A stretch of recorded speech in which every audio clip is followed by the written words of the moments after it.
Bismillahirrahmanirrahim. Selamat malam. Assalamualaikum warahmatullahi wabarakatuh. Perkenalkan, nama saya adalah Emilia Oldi Arta. Saya dosen sekaligus peneliti pada kegiatan Borobudur International Symposium tahun 2023 kali ini. Kali ini eh, kami akan mencoba melakukan presentasi dengan judul Baby Development and Milestone Application for Integrated Services POS or Posyandu in Indonesia for Borobudur International Symposium 2023. Berikut adalah para peneliti yang terlibat dalam penelitian ini. Judulnya adalah Baby Development and Milestone Application for Integrated Services POS or Posyandu. Peneliti pertama itu adalah Vivi Octavia Nuraini. Peneliti kedua, saya sendiri, Emilia Oldi Arta. Bapak-bapak dan ibu-ibu dapat melakukan kontak ke email saya uli@unima.ac.id.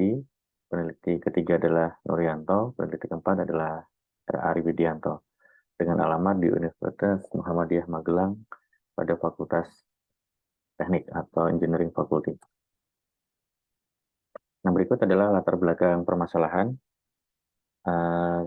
sebagai pencatatan untuk tumbuh kembang balita. Jadi permasalahannya itu adalah kita harus mempunyai beberapa catatan atau recording bagaimana mencegah stunting. Jadi stunting itu adalah pencegahan bayi supaya dapat tumbuh kembang sesuai dengan standar pertumbuhan bayi, supaya tidak stunting. Itu dimulai dari ibu tersebut mengandung sampai dengan bayi itu dilahirkan sampai dengan beberapa tahun. Nah, permasalahan yang muncul adalah di Indonesia sebagian besar masih menggunakan buku, yang mana nanti bukunya itu seringkali terjadi permasalahan, entah itu hilang, rusak, ataupun pencatatan yang tidak sesuai, seperti itu. Nah, harapan dengan aplikasi ini adalah nanti aplikasi ini dapat diatur, gitu kan, dapat digunakan oleh beberapa user, baik itu bidan, petugas kesehatan, maupun ibu itu sendiri.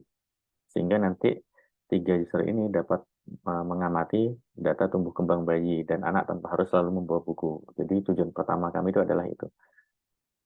Nah, nantinya di dalam aplikasi ini juga terdapat sebuah metode atau function yang digunakan untuk melakukan prediksi pada sang bayi tersebut. Nah, berikut adalah metode yang kami coba kembangkan menggunakan metode System Development Lifecycle. Di sini menggunakan bahasa pemrogramannya adalah PHP dan database itu adalah MySQL. Nah, seperti kita ketahui bahwasanya SDLC sendiri itu dimulai dari perencanaan, analisis, perancangan, pengembangan sistem, uji coba, implementasi, pemeliharaan sistem, sampai dengan penggunaan sistem itu sendiri ya. Nah, berikut adalah tahapan SDLC yang kami coba kembangkan. Pada tahapan pertama ini adalah perencanaan, di mana kami melakukan identifikasi dan menentukan ruang lingkup, atau kami mengumpulkan semua informasi yang dibutuhkan dalam proses pengembangan software. Baik itu kami melakukan wawancara, baik itu kami melakukan studi literatur, gitu, ataupun mencoba melihat kira-kira metode atau perhitungan bagaimana sih yang harus kami ambil, karena memang background kami bukan di ilmu kesehatan, tetapi kami adalah lebih ke teknik ya, atau pemrograman. Tahapan yang kedua adalah kami melakukan analisis, di mana kita melakukan kebutuhan fungsional sistem. Nah, di sini kami melakukan atau menguji kira-kira pengembangan software ini disesuaikan dengan kebutuhan pengguna itu sejauh mana.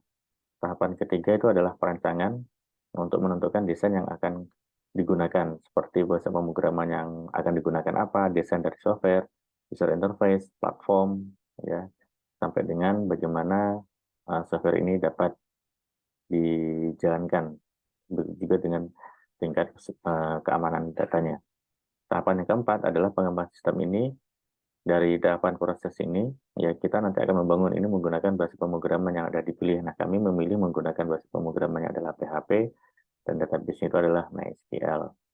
Tahapan kelima itu adalah kami melakukan uji coba, apakah datanya ini dapat bekerja sesuai dengan fungsi yang sudah diharapkan ataukah tidak. Tahapan ke-6 itu adalah implementasi.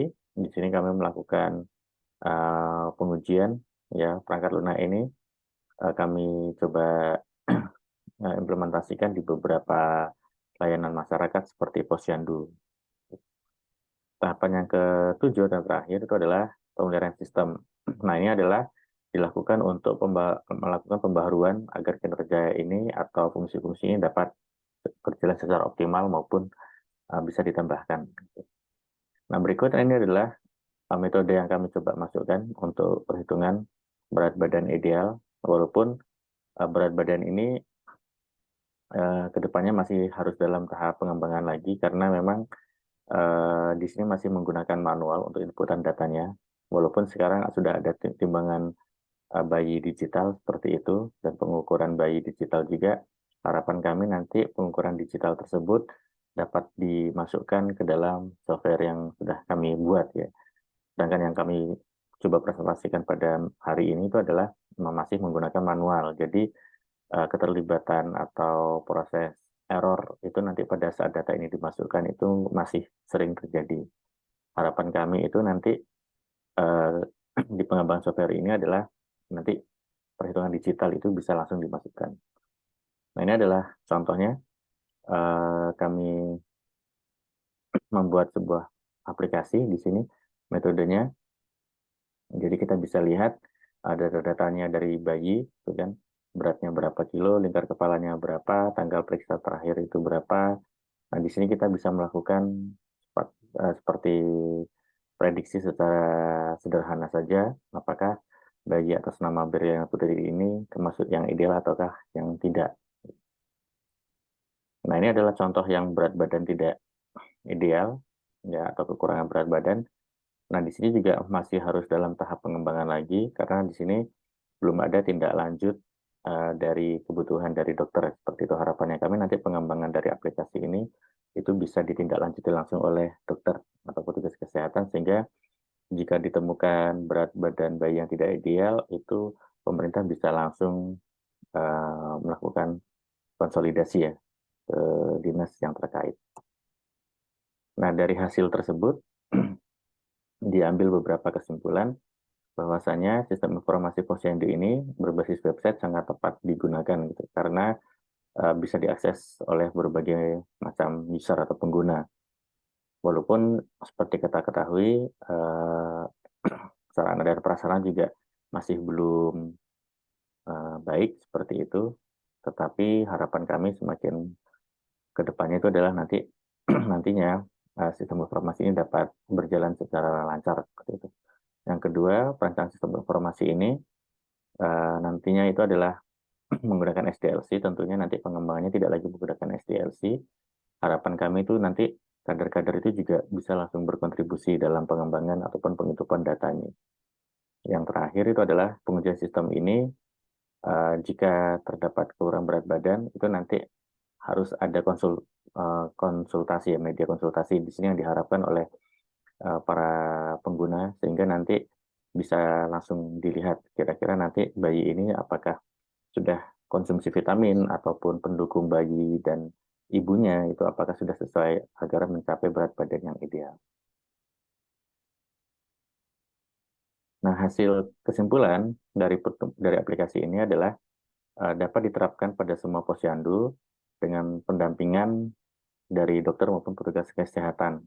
Harapannya jika nanti terdapat berat badan bayi yang diketahui secara tidak ideal itu dapat muncul alert ya, sehingga nanti dari pihak desa, pihak kecamatan dan sebagainya itu bisa langsung melakukan konsolidasi ke petugas maupun dokter-dokter yang terkait.